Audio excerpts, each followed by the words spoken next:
हार लागे पनि आफ्नै लागि जित्न सिक, किनकि तिमी हारोस् भन्ने पर्खाइ त दुनिया पहिल्यै गरिरहेको हुन्छ। नातेदारहरू विपक्षी नेता जस्तै हुन्छन्, तिमी जति राम्रो गरे पनि चुगली त अवश्य गर्छन्। जीवनका चुनौती सबैको भागमा पर्दैनन्, किनकि भाग्य पनि भाग्यवानलाई मात्र परख गर्छ। गरिब हुनु नराम्रो होइन, गरिब देखिनु नराम्रो हो। तिम्रो खल्तीमा कति पैसा छ त्यो तिमी बाहेक कसैलाई थाहा हुँदैन। इज्जत देऊ, तर यति पनि होइन कि कसैले तिम्रै इज्जत गर्न छाडोस्। केही गल्तीहरू माफ गर्नु कहिलेकाहीँ तिम्रो सबैभन्दा ठूलो गल्ती बन्छ। मैले जिन्दगीमा एउटा ठूलो गल्ती गरेँ। मैले सबैलाई आफूभन्दा बढी महत्त्वपूर्ण ठाने। मलाई ती मानिसहरूसँग धेरै डर लाग्छ जसको अनुहारमा मिठास र मनमा विष हुन्छ। भरोसा त्यही हुन्छ जहाँ वफादारी हुन्छ, नत्र त भेट त हरेक दिन हजारौंसँग हुन्छ। बोलाइको मिठासले भित्रको भेद खोल्दैन। मोरलाई देखेर कसले भन्छ उसले सर्प खान्छ भनेर? बोलिएका शब्द यस्ता हुन्छन् जसले मानिसलाई या त मनभित्र बसाल्छ वा मनबाट झारिदिन्छ। कुरा आदर र संस्कारको हो, नत्र जो सुन्न सक्छ उसले सुनाउन पनि सक्छ। आउनुस् अलिक सुकुनसँग बाँचौँ। जसले मन दुखाउँछन् तिनबाट अलिक टाढा बसौँ। मौका सबैलाई मिल्छ, समय सबैको आउँछ। कोही चाल चल्छ, कोही सहन्छ। जुन पीडा तिमी आफै सहन सक्दैनौ त्यो अरूलाई पनि नदेऊ। श्रीकृष्ण भन्नुहुन्छ, धर्मले भरिएको हृदयले धर्मको सल्लाह दिन्छ र अधर्मले भरिएको हृदयले अधर्मको। जो प्रेमलाई बकवास भन्छ ऊ मूर्ख हो। प्रेम नै संसारको मूल हो, यसैबाट संसार बनेको हो। जहाँ मतलब सकिन्छ त्यहीबाट धोका सुरु हुन्छ।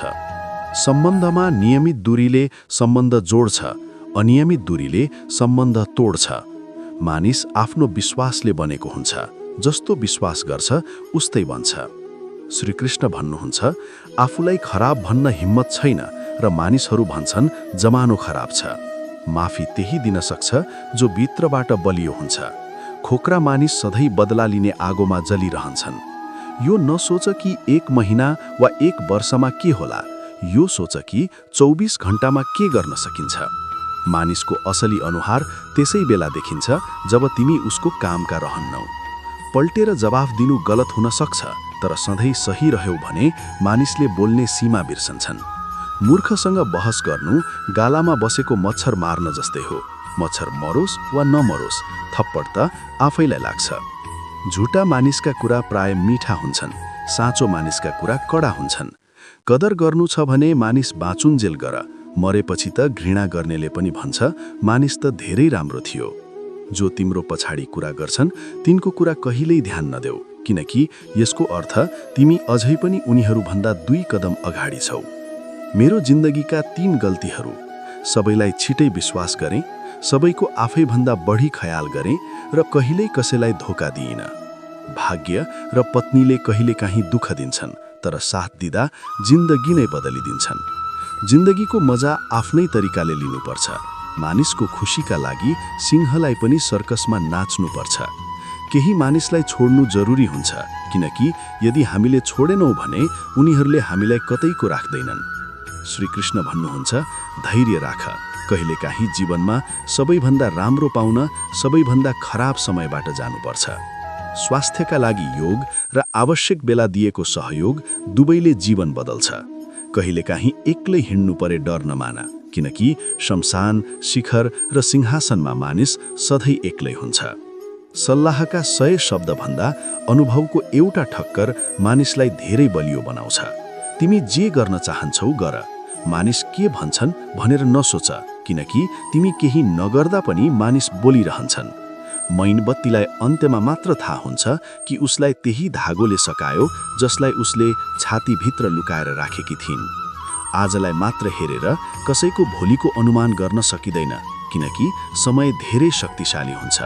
सानातिना खर्चमा सधैँ सावधान रह, किनकि सानो पुलालले पनि ठूलो जहाज डुबाउन सक्छ। सम्बन्धको सुन्दरता एक अर्काको कुरा बुझ्नमा हुन्छ। आफ्नै जस्तो मानिस खोज्यो भने अन्त्यमा एक्लै बस्नुपर्छ। आजको जमानामा धेरै राम्रो हुनु पनि राम्रो मानिदैन। यदि गिराउनेहरू आफ्नै भए भने सम्हालिन धेरै समय लाग्छ। आज मानिसले तिमीलाई त्यसै बेला कदर गर्छ जब उसलाई तिम्रो आवश्यकता पर्छ। उदास रहनु आदत नबनोस् त्यसअघि नै खुसी रहन सिक। केही मानिसहरूले हाम्रो मन हरेक दिन दुखाउँछन्, तर फेरि पनि हामी उनीहरूसँग बोलेर खुसी हुन्छौँ। जो आफ्नाबाट सधैँ सताइन्छन् र आफ्नैद्वारा ठुक्राइन्छन् उनीहरू धेरै कठोर बन्छन्। किनकि शमशानको चुलो होस् वा सिंहासन, मानिस अन्ततः एक्लै नै हुन्छ। सल्लाहका 100 शब्दभन्दा अनुभवको एउटा ठक्करले मानिसलाई धेरै बलियो बनाउँछ। तपाईँ जे गर्न चाहनुहुन्छ त्यही गर्नुहोस्। मानिसहरूले के भन्छन् भनेर नसोच्नुहोस्, किनकि तपाईँ केही नगर्दा पनि उनीहरूले बोल्ने नै छन्। मैनबत्तीलाई अन्त्यमा मात्र थाहा हुन्छ कि उसलाई समाप्त गर्ने त्यही धागो हो जसलाई उसले आफ्नै छातीभित्र लुकाएर राखेकी हुन्छे।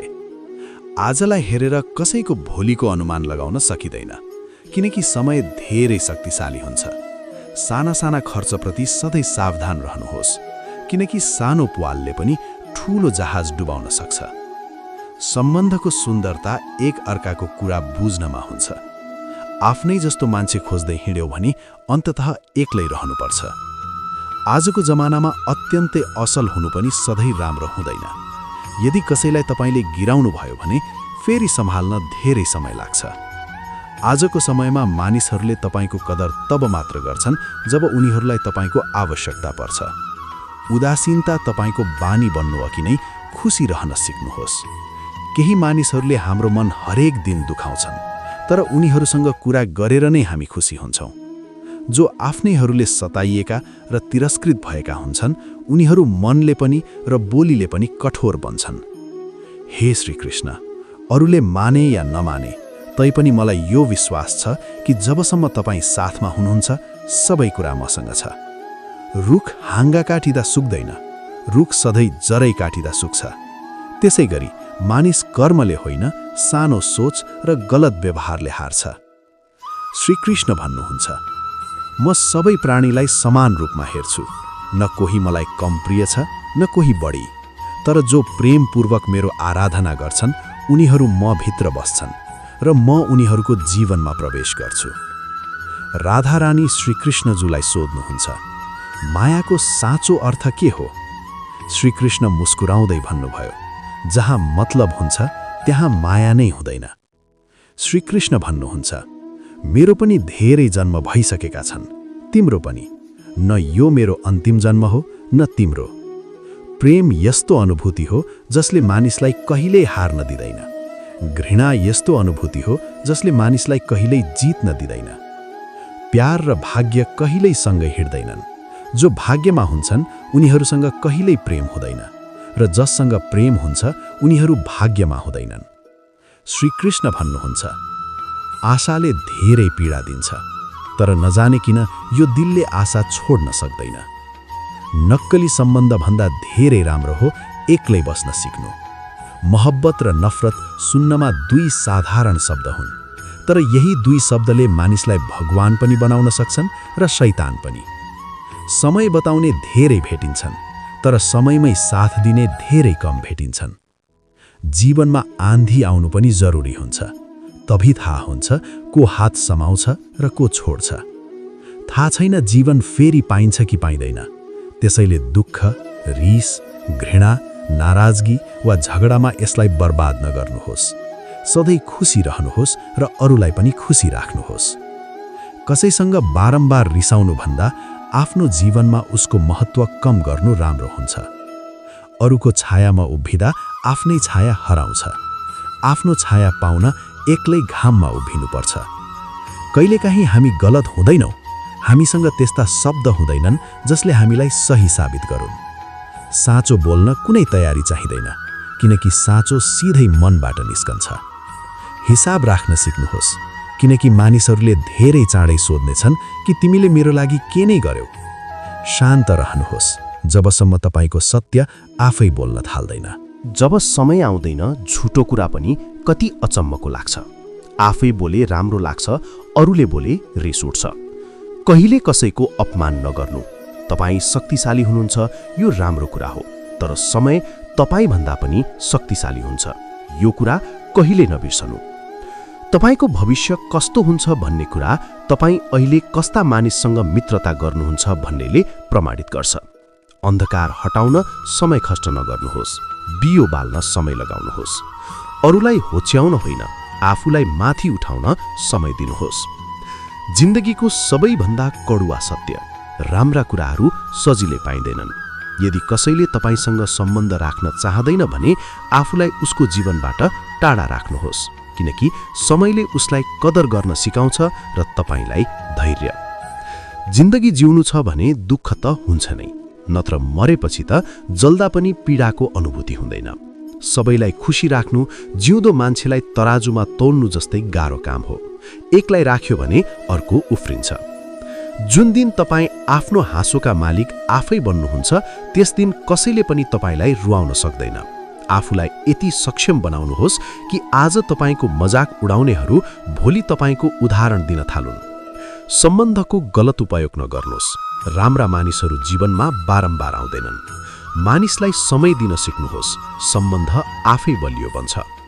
जो तपाईको रिस सहेर पनि तपाईको साथ दिन्छ त्यसभन्दा बढी माया कसैले गर्न सक्दैन। जो तपाईबाट दिक्क हुन्छ उसलाई छोडिदिनुहोस्।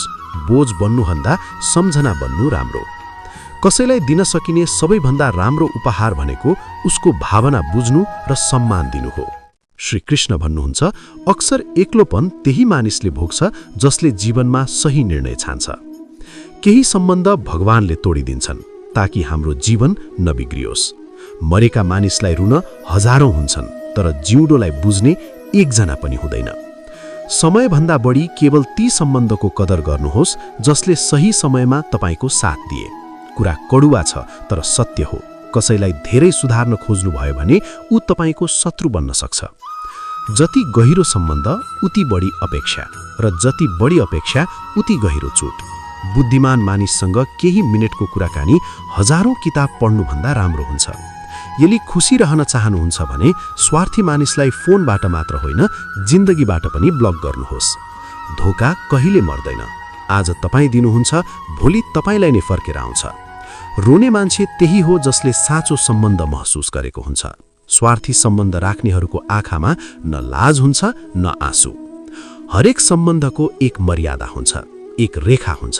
यदि त्यो रेखा पार भयो भने त्यो सम्बन्धको महत्व सकिन्छ। श्री कृष्ण भन्नुहुन्छ, नकारात्मक मानिसको संगतमा रहने व्यक्ति आफ्नो लक्ष्यबाट भड्किनु निश्चित छ। नराम्रो कर्म गर्नु पर्दैन, आफै हुन्छन्, र राम्रो कर्म आफै हुँदैन, गर्नुपर्छ। मन र आत्माबाट कर्म र प्रेम गर्नुहोस्, जीवन आनन्दमय हुनेछ। मान्छे बिग्रनुका 6 कारण हुन्छन्: निन्द्रा, रिस, डर, थकाई, आलस्य र काम टार्ने बानी। एक जंगलमा गर्भवती हिरणी थिइन्। उनको सुत्केरी हुने समय नजिक आएको थियो। उनी नदी किनारको झाडीमा गइन् जहाँ आफू सुरक्षित ठानिन्। अचानक प्रसव पीडा सुरु भयो। त्यही बेला आकाश कालो बादलले ढाकियो, बिजुली चम्कियो र जंगलमा आगो लाग्यो। बायाँतिर हेर्दा एक शिकारी तीर तानेर उभिएको थियो। दायाँतिर एक भोकाएको सिंह ढाक लगाएर आउँदै थियो। अर्कोतिर नदी बगिरहेको थियो। हिरणीले सोचिन्, म र मेरो बच्चा कसरी बच्ने? त्यसपछि उनले सबै चिन्ता छोडेर पुरै ध्यान बच्चा जन्माउन लगाइन् र बाँकी सबै भगवानको भरोसामा छोडिन्। त्यसपछि आश्चर्यजनक कुरा भयो। बिजुलीको चमकले शिकारी अन्धो जस्तै भयो। तीर अर्कैतिर लागेर सिंहलाई लाग्यो। त्यही बेला वर्षा भयो र आगो निभ्यो। उता हिरणीले स्वस्थ बच्चा जन्माइन्। मित्रहरू, कहिलेकाहीँ हाम्रो जीवनमा यस्ता समस्या आउँछन् जहाँ कुनै बाटो देखिँदैन। त्यस्तो अवस्थामा नकारात्मक होइन, आफ्नो काममा सकारात्मक भएर लागिरहनुपर्छ। जब हाम्रो हातमा केही हुँदैन, सबै कुरा भगवानको हातमा सुम्पिनुपर्छ। उहाँले जे गर्नुहुन्छ हाम्रो भलाइकै लागि गर्नुहुन्छ। जय श्री कृष्ण।